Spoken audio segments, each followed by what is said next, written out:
거짓자의 의식은 내 생각과 감정으로 어떻게 하든 간에 내가 원하는 방식대로 만들어 보고자 하는 그 나를 내려놔 버리는 것, 그것을 놓아 버리는 것, 그것을 포기하는 것입니다.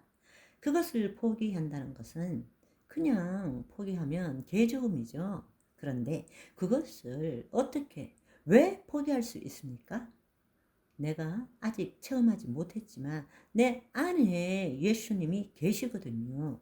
내가 그리스도 안에 새로운 피조물이거든. 내 안에 예수님이 계시니까 내가 죽어야 거짓자가 죽어야 그리스도 의식을 가질 수 있기 때문입니다. 그래서 내 안에 있는 예수님 때문에 내가 죽을 수 있는 것입니다. 아멘. 무슨 말인지 이해되시죠? 여러분이 한번 다르게 생각해 보세요. 여러분이 어떤 형식이로든 죽을 것 같아, 힘들어, 괴로워, 고통스러워, 큰일 났어, 모든 이야기를 하는 그 모든 것의 근원은 무엇입니까? 본인 뜻대로 안 되었다는 것이고, 그것은 그 밑에는 그래도 나는 내가 원하는 대로 하고 싶어 라는 그거란 말입니다. 그러니까 나를 죽일 수는 없어. 내가 원하는 대로 어떻게든 살아남아야 돼. 이걸 갖고 있다는 것입니다. 바로 그 나를 포기하라는 것입니다. 그 나를 포기할 때 그리스도 안에서 그리스도 의식을 가지고 주님을 나타내는 삶을 살 수 있다라는 것입니다. 그때마다 주님이 나를 통해서 나타나는 것을 경험하는 것이죠. 아멘. 이 삶을 실체적으로 사는데 도움을 주는 진리의 말씀이 바로 대속죄일의 희생제물로 사용되는 두 염소 이야기입니다. 레위기 16장에 나오는 대속죄 제도는 예수 그리스도의 구속 사역에 대한 모형과 그림자입니다. 간단하게 말씀드리자면 레위기에 보면 이스라엘 민족이 1년 동안에 짓는 모든 죄를 한 번에 대속죄일에 모든 죄를 1년 동안의 죄를 제하기 위한 제사가 있습니다.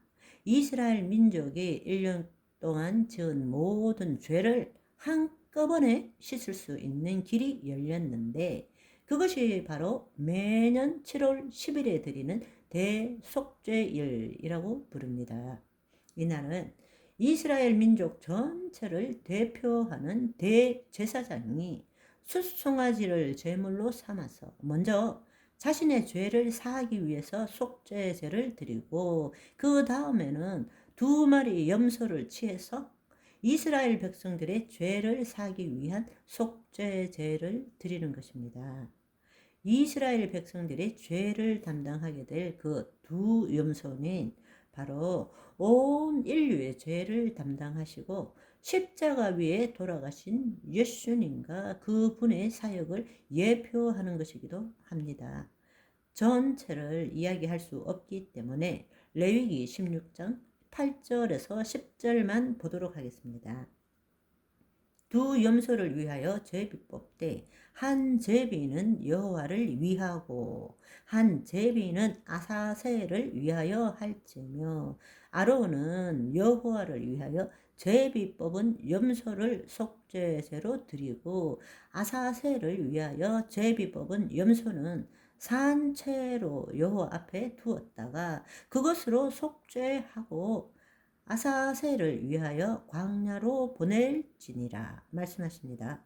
방금 말씀드린 것처럼 대제사장은 먼저 자기 죄를 송아지를 가지고 죄를 씻은 제사를 드리고 난 다음에 백성들의 죄사함을 얻기 위해서 2마리 염소 중에 1마리를 잡아서 그 피를 그 희생 제물로 드려서 그 피를 들고 지성소 안으로 들어가서 속죄소와 그 위에 7번을 뿌리게 되는 거죠. 그러면 이스라엘 백성이 1년 동안 지은 모든 죄는 이날 하나님 앞에서 깨끗하게 사해지는 것입니다.